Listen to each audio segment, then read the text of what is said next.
मतलब एक पहला प्रश्न है इसका, निम्नलिखित प्रत्येक में गुणन के अंतर्गत उपयोग किए गए गुणधर्म यानी इसका जो गुण है उसका नाम हमने इसमें लिखना है। प्रश्न को पहचानना है और उसके बाद उसका नाम लिख देना, कौन सा गुण है गुण का यहाँ पर नाम लिख देना है, वही उत्तर होगा। तो यहाँ पर हमें 3 सवाल दिए हैं प्रश्न 1 के अंतर्गत, एक एक करके हम इनको देखते हैं। इनको मैंने नोट कर रखा है इसमें।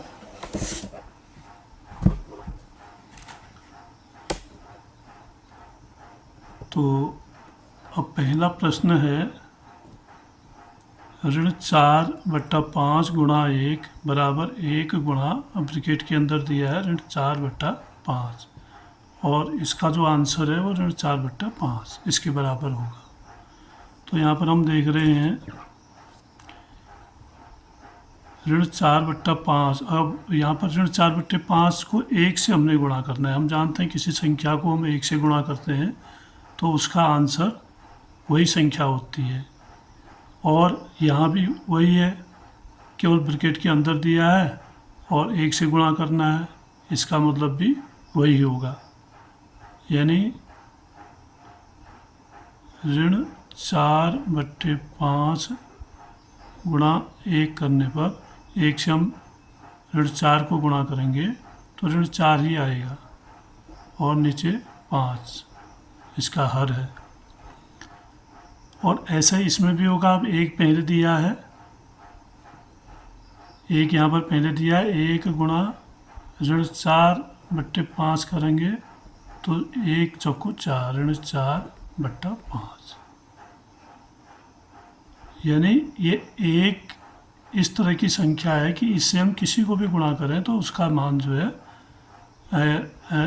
वही संख्या आएगी, वही परिमेय संख्या होगी। परिमेय संख्याएं हैं जो ऐसे लिखी जाती हैं बट्टे में। तो अब इससे क्या पहचान होती है, क्या पता चलता है कि एक जो है ये सारा एक के कारण हो रहा है, जो वही संख्या जो हमें प्राप्त हो रही है। तो इसका कारण ये है कि एक जो है वह गुणात्मक तत्समक है। तो इसमें कौन सा नियम है? गुणात्मक तत्समक का नियम है। तो हम लिखेंगे एक गुणात्मक तत्समक है। एक के कारण ही हमें वही संख्या प्राप्त हो रही है, चाहे हम एक को बाद में गुणा करें 1 से, चाहे हम एक को पहले रख के गुणा करें, तो संख्या हमें वही प्राप्त होगी, उसमें कुछ अंतर नहीं आएगा। तो इसका जो नियम है वो गुणात्मक तत्समक है एक। उसके बाद दूसरा प्रश्न है 13/7 गुणा ऋण 2/7। ये इसके अंदर है, ब्रैकेट के अंदर, बराबर दूसरा पक्ष है ऋण 2/7 गुणा ऋण 13/17। तो यहाँ पर जो प्रश्न है ये वाला 17 है, यहाँ पे ऋण 13/17 गुणा ऋण 2/7 बराबर ऋण 2/7 गुणा ऋण 13/17। अब केवल इतना कर रखा है कि जो पद पहले है उसको यहाँ पर बाद में लिखा है और जो पद यहाँ बाद में है उसको यहाँ पर पहले लिखा है। यानी पदों को बदल दिया है, संख्याओं को बदल दिया है। यहाँ की परिमेय संख्या इधर, इधर की परिमेय संख्या इधर। तो इस तरह का जहाँ पर होता है इसको कहते हैं क्रम विनिमय का नियम, यानी जो क्रम है उसको आगे पीछे कर दिया है। तो इसको हम कहेंगे क्रम विनिमयता का नियम। ये नियम इसमें लागू हुआ है। अब चाहे आप आगे रख के गुणा करो और चाहे आप पीछे रख के गुणा करो, ऋण 13/17 से गुणनफल वही आना है, केवल हमने उसमें क्रम बदल दिया है। किसी भी संख्या को हम गुणा कर सकते हैं इस तरह से, जैसे ए, बी और सी 3 संख्याएं हैं हमारे पास। तो हम यहाँ पर अगर इनका क्रम बदल देते हैं, ए से गुणा करते हैं पहले बी गुणा सी, और बाद में ए गुणा बी को पहले गुणा करके बाद में सी से गुणा करते हैं, तो संख्या बराबर आएगी। जैसे एक ए बी सी को हम 2, 3 और 4 मान लेते हैं, तो ए का मान 2 है, बी का 3 है, सी का 4 है। इसको हल करने पर 2 गुणा 3 गुणा 4 बराबर 2 गुणा 3 गुणा 4। अब पहले हम इससे गुणा करेंगे, 2 3 नहीं, पहले कोष्ठक के अंदर गुणा करेंगे, कोष्ठक के अंदर हल करेंगे। ये होगा 4 3 12, और 2 से गुणा किया 12 दूनी 24। इसको हल करेंगे, 3 दूनी 6 गुणा 4 बराबर 24। मान इसका बराबर आएगा, चाहे आप उन संख्याओं को, उन पदों को आगे पीछे लिख लो।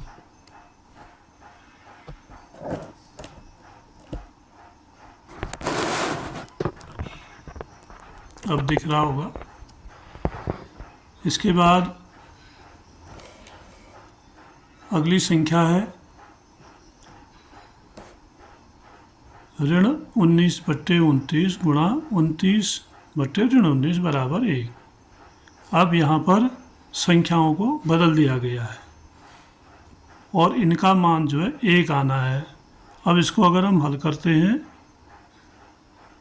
ऋण 19/29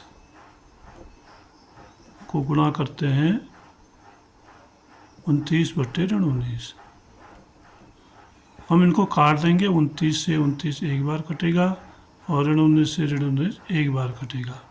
तो इनको हम गुणा कर देंगे, 1 एकम 1, तो इसका आंसर आएगा 1।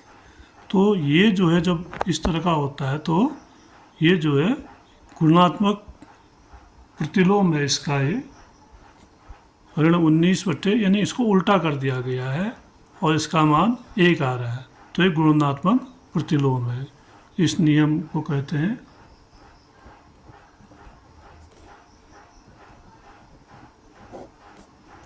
प्रतिलोम। और ज़्यादा समझने के लिए हम ऋण 2/3 गुणा 3/2 कर देते हैं, तो 3 से 3 एक बार कटा, ऋण 2 से ऋण 2 एक बार कटा, 1 से 1 को गुणा करेंगे तो 1 ही इसका आंसर आएगा। तो इस तरह का जहाँ पर होता है तो उसको कहते हैं गुणात्मक प्रतिलोम। ये 3 नियम यहाँ पर पहले में, एक गुणात्मक दशमक है, दूसरे में क्रम भिन्नता का नियम है, और तीसरे में है गुणात्मक प्रतिलोम। अब आगे है प्रश्न।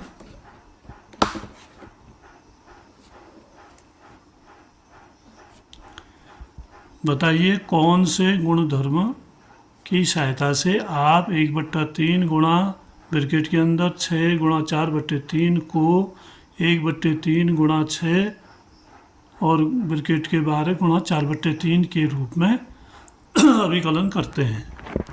यानी वो कौन सा नियम है जिसके अनुसार इसको अभिकलित किया जा सकता है। तो इसमें हम इसको अगर हल करते हैं, 1/3 गुणा 6 गुणा 4/3 बराबर 1/3 गुणा 6 अभी गुणा 4/3। इस चीज़ को समझिए कि 1/3 बाहर है, फिर इससे गुणा करना है हमने एक बार 6 को और एक बार 4/3 को, और यहाँ पर 1/3 से 6 को गुणा कर लिया है पहले, और फिर बाद में 4/3 बाहर है। तो ये दोनों पद बराबर हैं, अर्थात इसका उत्तर समान आएगा, इससे कोई असर नहीं पड़ता है। तो 1/3 को 6 से गुणा करके और पहले हम अंदर वाले को गुणा करेंगे। 6 चौको 24/3 बराबर 6 एकम 6/3 गुणा 4/3। अब इसको हल करते हैं। 24 एकम 24 और 3 तिया 9 बराबर 6 चौको 24 3 तिया 9। आप देख रहे हैं दोनों पर बराबर आ रहे हैं, तो 9 हर आ रहा है, 24 अंश आ रहा है। तो इससे यह जो है सहचारिता का नियम है।